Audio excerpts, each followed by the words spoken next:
있습니다.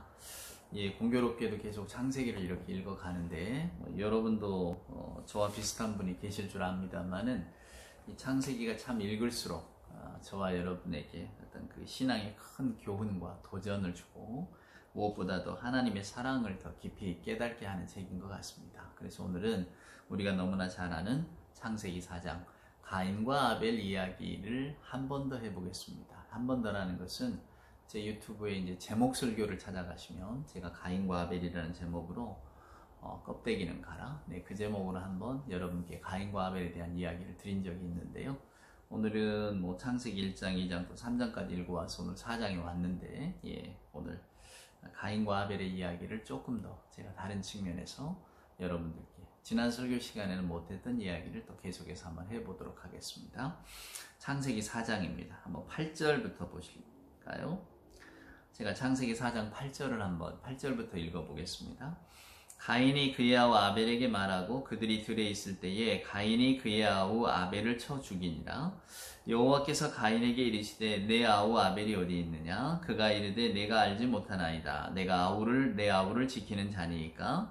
이르시되 내가 무엇을 하였느냐? 내 아우의 핏소리가 땅에서부터 내게 호소하느니라.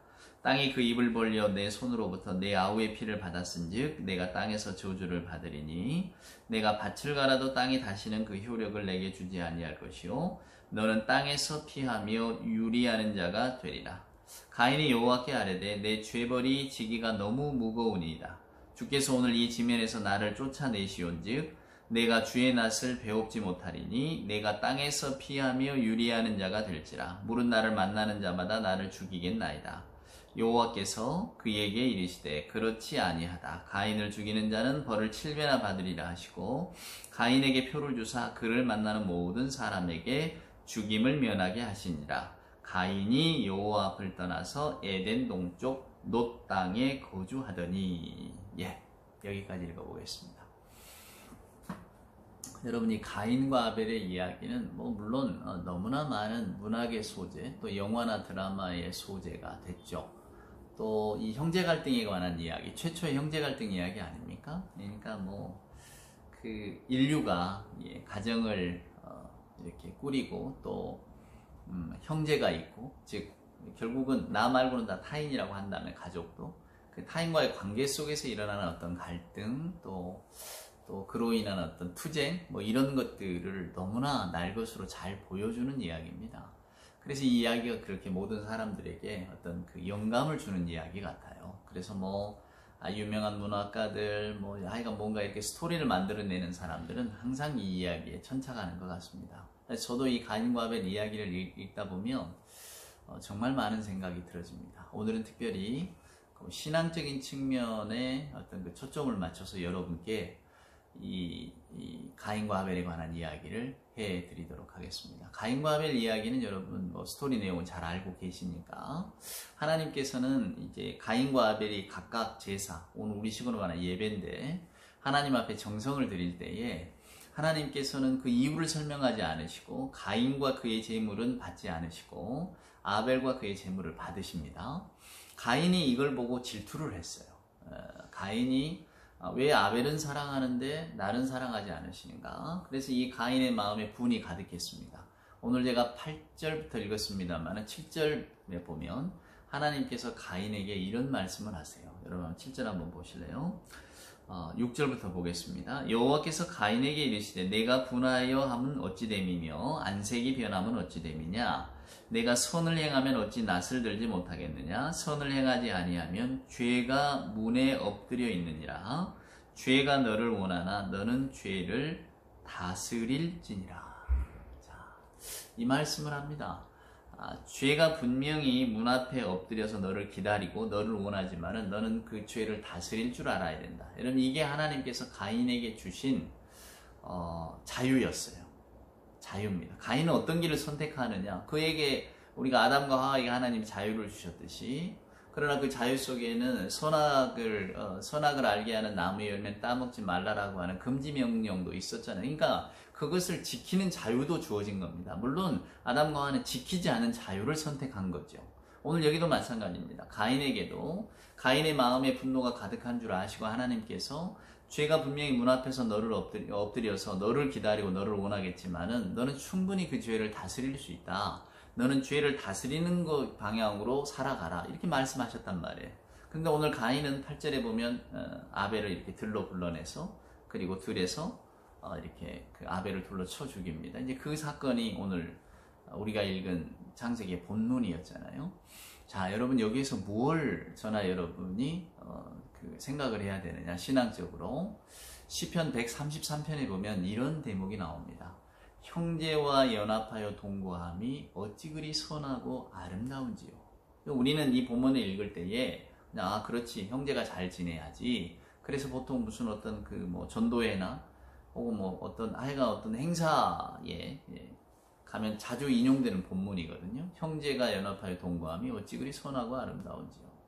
근데 여러분 그 마지막 구절 시편 133편의 마지막 구절을 보면 여호와께서 복을 명하셨으니 곧 영생이로다 이렇게 말해요.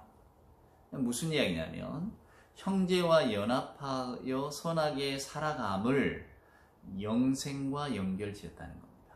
여러분 이게 놀라운 통찰입니다. 자, 우리 예수님이 무슨 말씀을 하셨나요?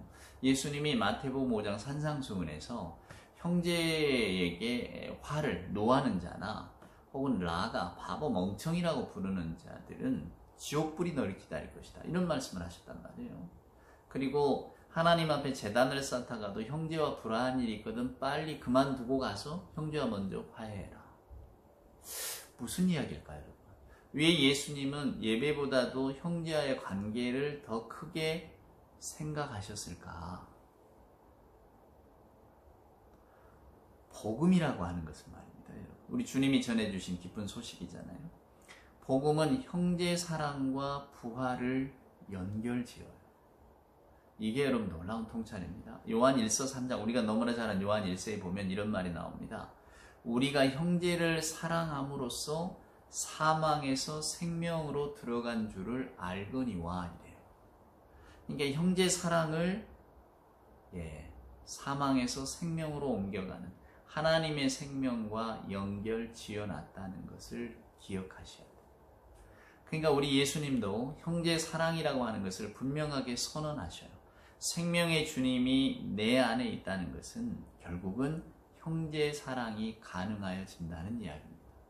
그래서 아까 시편 133편으로 돌아가면 시편 기자는 야 형제끼리 더불어 잘 지내는 것이 얼마나 좋은 일인데 이렇게 말하는 게 아니라 형제와 연합하여 동거한다는 것이 얼마나 어려운가 하는 것을 저와 여러분에게 들려주고 있는 거예요. 그렇게만 할 수 있다면 그것은 곧 영생이다 라고 하는 겁니다, 여러분. 우리가 생각할 때에 과연 그런가? 이렇게 생각되어지죠. 근데 여러분, 저나 여러분이나 교회 생활을 하고 또 믿음 생활을 하면서 절대로 놓쳐서는 안 되는 분명한 사실이 있습니다. 그건 뭐냐면 우리가 그리스도의 부활을 믿잖아요. 그리스도의 부활을 믿기 때문에 저나 여러분의 부활을 믿고 있단 말이에요. 우리는 부활을 믿는 사람들입니다. 근데 부활의 문제는 죽고 나서야 혹은 예수님 재림하시고서야 하는 그냥 먼 세상 이야기지 우리가 살고 있는 이 세상 속에서 경험할 수 있는 어떤 그런 삶의 형태는 아닙니다. 천만에요. 그렇지가 않아요. 부활의 문제는 여러분 이 성경을 읽어보면 비현실의 차원으로부터 해방되어지는 것이 형제 문제와 연결시킬 때 가능합니다. 무슨 이야기냐면 저나 여러분이 부활 생명을 산다는 것은 우리가 형제들과의 지내는 관계들을 보면 그것이 바로 현실의 차원, 우리가 살아가는 삶의 현실에서 부활의 증거로 드러난다고 하는 거죠. 그러니까 새로운 삶의 기적은 즉 부활 생명을 살아가는 그 경이로움은 형제 간의 화해와 연결된다라고 하는 것을 예수님은 분명히 저와 여러분에게 가르쳐 주셨어요. 그런데 여러분 아시는 것처럼 형제라는 게 꼭 혈육간을 말하는 건 아니잖아요. 우리는 흔히 혈육에다만 이렇게 한정을 짓고 때론 예수 믿는 분들 가운데도 형제 간에 하여간 친족 간의 관계가 어려워서 고통받는 분들도 있잖아요. 이런 구절이 오면 굉장히 마음이 고통스럽단 말이에요. 그런데 여러분 성경이 말하는 형제 또 제가 성경을 한마디로 요약한다면 동생한테 잘해줘라 뭔가 좀 연약하고 힘들어하는 사람들 좀 잘해줘라 이런 이야기를 드렸잖아요. 이게 성경은 철저하게 하나님과의 나의 관계가 온전하여질 때 하나님과의 나 말고의 다른 타인과의 관계도 온전하여져야 한다는 것을 가르쳐주는 책입니다. 그러니까 하나님 사랑과 이웃 사랑이 한 묶음으로 가는 거지, 하나님은 내가 사랑하지만은 정말 이 못된 이웃들은 내가 사랑할 수 없다, 이렇게 가는 게 여러분 아니에요. 그래서 이 믿음 생활이라는 게 정말로 어렵습니다. 오늘 이렇게 본문의 말씀으로 이렇게 빗대어 보면 형제와 더불어 사는 것이 왜 어렵냐? 저와 여러분을 문 밖에서 기다리고 있는 죄 때문에 어렵습니다. 죄는 그 자신이 생명력을 가지고 있는 어떤 것이에요. 그래서 바울은 로마서에서 이렇게 말합니다. 악을 행하는 것은 내 속에 거하는 죄 때문이라고. 그러니까 뭔가 이렇게 힘을 가진 실체로 바울도 파악하고 있었다는 거예요. 내가 원하지 않는 악을 행하는 것은 내 속에 거하는 죄 때문이라고. 대부분의 저와 여러분은, 저를 포함해서 여러분은 우리가 형제를 사랑해서 부활 생명을 택하기보다, 형제를 그러니까 대면하기보다는 차라리 나는 그냥 사망의 길을 택하겠다, 이렇게 행동하는 분들이 너무나 많다는 겁니다. 왜냐하면 죄는 문 밖에서 우리를 기다리고 있고, 하나님께서 분명히 가인에게 말씀하셨듯이 너는 그것을 다스려야 된다, 너는 다스릴 수 있다 그랬는데 우리 스스로가 우리는 못 다스리는데요. 그 제임스 딘 아시잖아요. 여기 원래 존 스타인백이라고 노벨 문학상도 받았습니다만 미국이 가장 사랑하는 작가 중에 한 사람, 존 스타인백의 에덴의 동쪽이라고 하는 영화가 아닙니까? 엘리야 카잔이라는 감독이 만들었던 그 영화 말입니다. 제임스 딘 때문에 우리가 다 기억하는데, 그 형제간의 이야기, 그 아론과 칼, 다 이게 저 아벨과 이 가인에서 따온 이름들 아닙니까? 근데 물론 형제간을 바꿔놨죠. 형하고 동생하고 바꿔놨는데, 그 제임스 딘의 아버지, 칼이라고 하는 둘째 아들이 그렇게 아버지 사랑을 갈구했지만 못 받잖아요. 근데 이제 아버지 돌아가실 때에 이 아들이 이제 이 둘째 아들이 아버지를 마지막으로 봅니다. 그때 이 아버지가 이 아들에게 마지막으로 유언처럼, 아담 크레스크라고 하는 게 아버지 이름인데, 이 아담이 아버지의 입장에서 아들한테 남기는 유언이 있어요. 그게 뭐냐면 히브리 말입니다. 팀쉘. 너는 죄를 다스려야 된다. 다스릴 줄 알아야 된다. 그게 바로 오늘 본문에 나오는 말씀이거든요. 창세기 4장 7절에 나오는, 죄가 문 앞에서 너를 기다리고 있고 너를 원하겠지만 너는 그걸 다스릴 줄 알아야 된다. 이게 결국 이 아버지는 이 제임스 딘, 이 둘째 아들에게 아무리 형이 밉고 또 앞으로 너희 살아가면서 그렇게 많은 갈등들이 있겠지만 그걸 너는 다스릴 줄 알아야 된다고, 요렇게 이야기를 하는 거예요. 굉장히 의미 있는 장면이고 저나 여러분이 곰곰이 생각해야 될 장면입니다. 제가 이 가인과 아벨의 이야기를 읽으면서 깜짝 놀라는 것은, 하나님께서는 어쩌면 저와 여러분의 사람됨을 그리도 잘 알고 계신지, 물론 우리를 창조하셨기 때문에 그러셨겠죠. 하나님은 저나 여러분에게 다스릴 줄 알아야 된다라고 하지만 우리는 끊임없이 격기를 갑니다. 근데 어쩜 우리가 가인하고 이렇게 닮았는지, 결국 자기 소욕대로 해서 아벨을 때려 죽이잖아요. 하나님께서 그에게 뭐라고 하시니까 이제 또 겁이 나는 거예요. 그래서 하나님, 나 죽기 싫어요. 나 좀 보호해 주세요. 이런단 말이에요.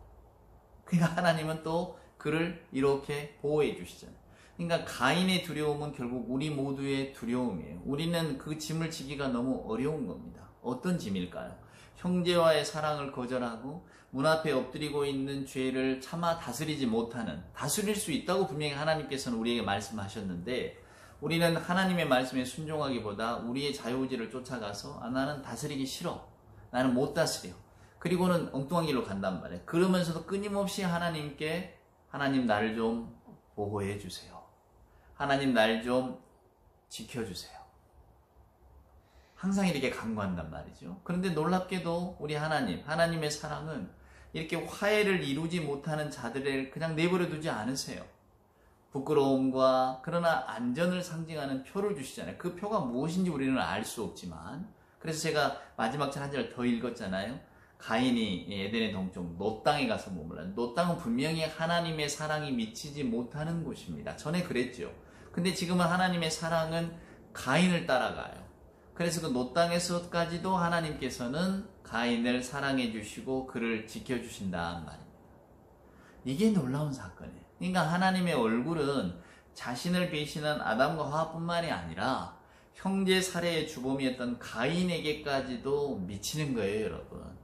그래서 우리가 너무나 잘 아는 구절이 있잖아요. 어? 바울이 로마서 8장에서 뭐라고 말합니까? 저나 여러분이 너무나 귀하게 기억하고 있는 본문, 로마서 8장 38절 39절 말씀 말입니다.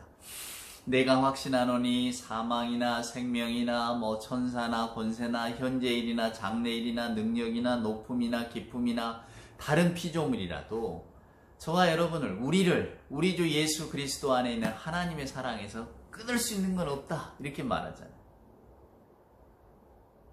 정말로 놀라운 선언입니다.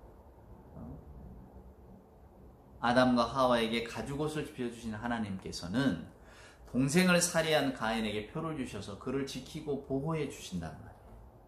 이 하나님의 사랑에서 누가 우리를 끊어낼 수 있겠습니까? 그래서 사도 바울은 자신 있게 세상의 그 어떤 것도 우리 주 예수 그리스도 안에 있는 하나님의 사랑에서 우리를 끊어낼 게 없다고. 결국 하나님의 사랑의 최고봉, 완성이 예수 그리스도 아닙니까? 놀라운 사건이죠. 저나 여러분 이 하나님의 사랑 속에 있다, 그 말입니다. 근데 이 하나님의 사랑을 어떻게 감당하고 있을까? 아버지의 사랑이 잘 드러난 게 누가복음 15장 아닙니까? 여러분 그 후일담을 아십니까? 저도 최근에 그 후일담에 관한 한 신학자의 견해를 읽었는데요. 그분은 이렇게 말씀하더라고요. 자, 집에 돌아온 둘째 아들, 아버지의 사랑을 회복을 했습니다. 이제 아버지는 늙었고 형은 또 아버지의 명을 거역하면서 어찌됐건 간에 바깥에서 미적미적 잔치에 참여도 안 하고 아버지에게 불만을 토로하는 바람에 아버지 눈밖에 났어요. 그래서 이제 이 둘째 아들이 자기 특기를 발휘한 겁니다. 적당하게 아부하고 적당하게 처세하면서 이제 아버지를 문 밖으로 몰아내는 거예요. 자기가 딱 실권을 쥐고. 물론 형은 원래부터 밖에 있었잖아요. 안 들어왔잖아요. 형도 밖으로 다 몰아내고. 그래서 둘째 아들은 여전한 모습으로 아버지와 형을 집 밖으로 쫓아내고 여전히 방탕하면서 자기 온대로 그냥 흥청망청 살아간 것이 아닌가. 근데 저는 그 이야기를 읽는데 문득 우리 같더라고요. 하나님의 사랑을 받았지만은 우리가 둘째 아들 같아서 이미 하나님 앞에 회개하고 눈물을 흘리고 영생의 축복을 받았습니다. 감사하는 것은 이제 다 잊어버렸고 어느 순간 내 마음 밖으로부터 하나님도 몰아내고 다 몰아냈잖아요. 그리고 우리는 여전히 우리 소욕대로 살아가잖아요. 죄가 문 앞에 기다리고 있지만 너희는 그것을 다스릴 줄 알아야 된다. 그리고 그걸 마땅히 다스려야 된다. 하나님의 말씀은 다 잊어버리고 하나님, 나는 내 육신, 내 소욕, 내가 원하는 본성대로, 내 본능대로 한번 살아보렵니다. 그리고 우리가 지금 엉뚱한 길을 가잖아요. 그러니까 형제와 더불어 사는 것이 실은 어렵다, 그 말. 요즘 우리 사회에 무슨 혐오 범죄니 이런 게 많잖아요. 근데 결국 이 혐오라고 하는 것이 나와 남은 다르고, 그리고 나는 이상하게 저 남이 좀 싫어, 이런 마음으로서 비롯된 거 아닙니까? 그러니까 내 중심주의가 강하다 보니까 남을 이해하거나 포용하기까지 못 나가는 거예요. 이게 프랑스 사람 그걸 똘레랑스라고 한대잖아요. 관용이라고.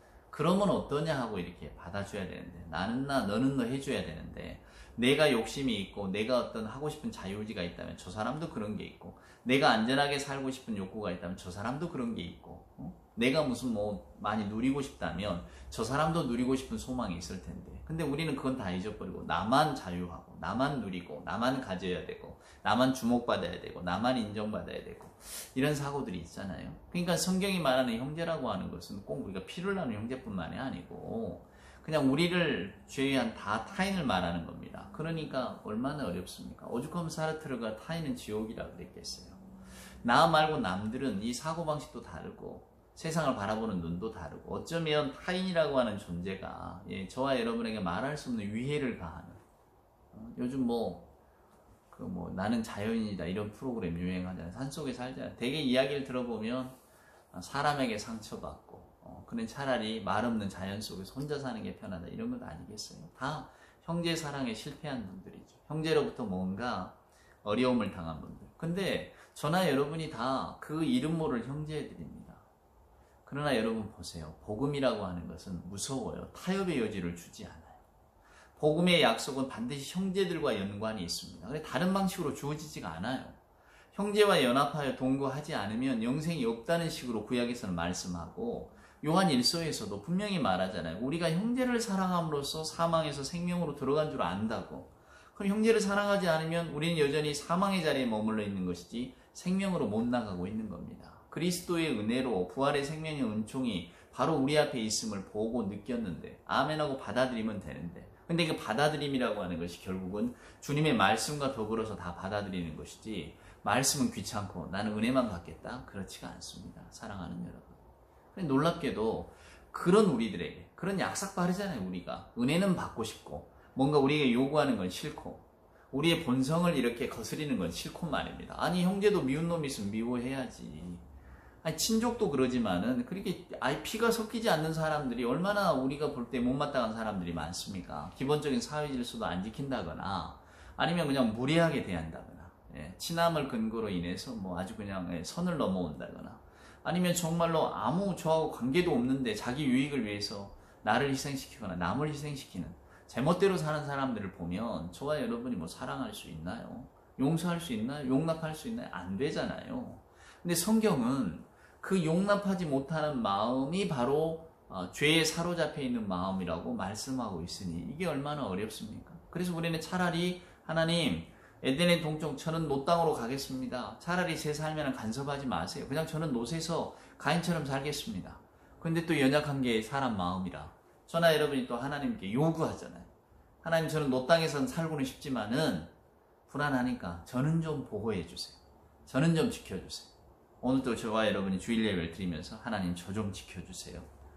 저의 안전을 좀 지켜주세요. 저의 평안을 좀 지켜주세요. 이런 게 다 우리들 아닙니까? 그러면서 여전히 저와 여러분은 문 밖에 엎드리고 있는 죄는 다스릴 생각을 하기는커녕 오히려 기호지세, 죄의 등에 엎여서 그냥 막 달려가는 그런 형세가 아닌가요? 그래서 이 복음서의 말씀을 읽을 때면 저나 여러분이 마음이 무거워지기도 하는 겁니다. 분명히 사도 바울 선생님의 이 말씀은 알겠어요. 세상에 그 어떤 것도 그리스도 예수 안에 있는 하나님의 사랑에서 우리를 끊어낼 게 없다고. 아멘, 믿습니다만. 그런데 또 요한 1서에서는 형제를 사랑해야 네가 사망에서 생명으로 옮겨간 줄 알지. 그게 복음이야. 우리 주님도 심지어 이 예배하는 자리에 나와서도 형제간에 불화하면 야 빨리 가서 화해하고 와서 해라. 하나님이 그걸 더 귀하게 보신다. 이렇게 말씀하시니 이거 어찌하란 말입니까?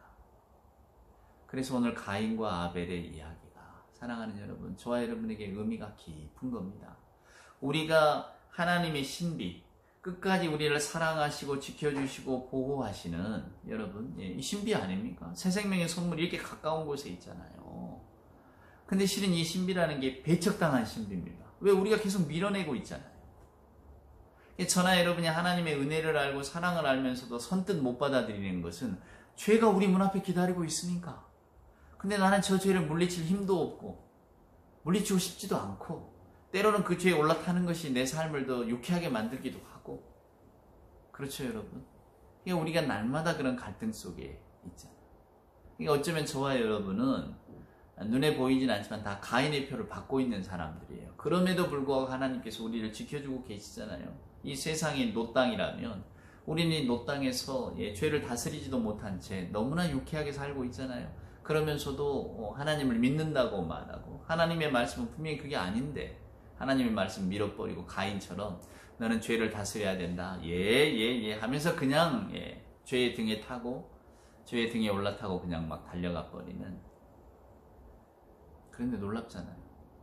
그런 우리들을 위해서 하나님께서는 아들 예수 그리스도를 내어주셨습니다.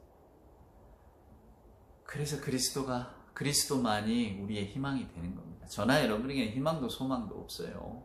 우리가 어쩌면 주님 앞에 가는 날까지 미워하지 않는 사람, 싫어하지 않는 사람, 생면부지의 사람이라도 우리는 TV나 신문만 봐도 막 분개하잖아요. 어떻게 저런 인간이 살아있느냐고. 이런 마음에서 우리는 언제쯤 놓여날 수 있을까? 그래서 우리는 아마도 평생을 가인처럼 살지 모르고, 분명히 하나님께서는 죄를 다스릴 가장 유일한 방법은 화해라고, 화해밖에 없다고 말씀하시지만, 저나 여러분에게 무슨 무조건적인 용서니, 무조건적인 받아들임, 용인, 인정 이런 게 가능하겠습니까? 제가 심리학 공부할 때 칼 로저스라고 하는 심리학자가 무조건적 공감, 인정해줘라, 그래야 관계가 회복이 되고 마음이 열린다 하지만은 그게 현실 세계 속에서 얼마나 어렵습니까? 무조건적 공감이 어떻게 됩니까? 안 되죠. 우리는 늘 조건을 제시하니까. 근데 하여간 저는 이 가인의 이야기를 저나 여러분이 주님 앞에 가는 날까지 계속해서 묵상해야 될 주제라고 생각합니다. 분명히 우리는 가인은 우리거든요. 우리 역시 가인의 표를 받은 사람이고, 그래서 오늘 이렇게 살아가잖아요. 사랑하는 여러분, 주님의 말씀을 알면서도 멀리하고, 분명히 말씀은 형제를 사랑함, 형제와 연합하여 동거하며 어찌 그리 선하고 아름답고, 주님이 이렇게 말씀하시지만은 우리는 나 몰라라 하고, 그리고 그것을 아무렇지도 않게 생각하고, 때론 부끄럽죠. 주일날 오면 하나님 내가 이런 걸 화해하지 못했습니다. 어떡하죠? 그러면서도 또 바로 그냥 문 밖에만 나가면 죄와 더불어서 팔짱 끼면서 그러한 삶을 아무렇지도 않게 살아가는, 어쩌면 그래서 그런 걸 생각하면 참 부끄러움이 찾아오지만은, 오늘 가인을 보면 그 부끄러움을 무릅쓰고 어쩌면 뻔뻔하다시피 할 정도로 하나님 나 좀 보호해 주세요 하잖아요. 하나님은 그러한 가인까지도 보호하시는 그 사랑을 보여주십니다. 오늘 저와 여러분에게도 하나님께서 그 사랑을 부어주시죠. 그 사랑 안에 우리가 살고 있잖아요.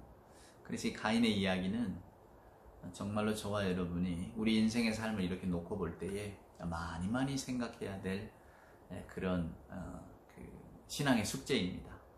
아까 제가 존 스타인백의 에덴의 동쪽 마지막 장면 이야기했지만, 팀쉘, 너는 죄를 다스려야 된다, 다스릴 줄 알아야 된다 라고 하는 그 아버지의 마지막 유언을 우리가 좀 마음에 깊이 간직했으면 좋겠습니다.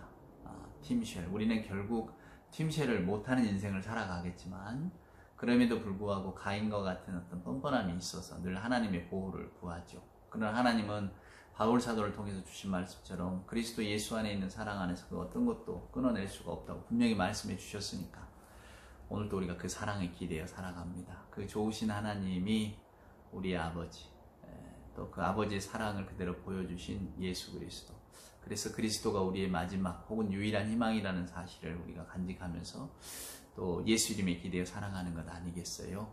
비록 우리는 노 땅에 살고 있지만, 그리고 가인 같은 심정으로 살고 있지만, 그럼에도 불구하고 하나님의 자녀라는 사실을 잊지 마시고, 팀쉘, 어떻게 해야 우리가 죄를 다스릴 수 있을까? 어떻게 하나님이 기뻐하시는 삶의 방향까지 나아갈 수 있을까를 날마다 고민하며 살아간다면 우리의 삶이 조금은 부끄러움을 덜어내는 삶이 될 수 있지 않을까요? 오늘 이 가인과 아벨의 이야기를 사랑하는 여러분 평생의 기도 제목과 신앙의 숙제로 삼으시고 그냥 마치 낡은 일기장을 꺼내보듯 늘 가인과 아벨 이야기를 이렇게 항상 묵상하시면서 저와 여러분의 신앙의 어떤 주소들을 이렇게 살펴보시고 또 우리들의 신앙 여정들을 이렇게 바라볼 수 있는 그런 깨어있는 신앙인이 될 수 있기를 소원합니다. 오늘 또 가인과 아벨 이야기 여러분의 마음속에 오래도록 남는 신앙의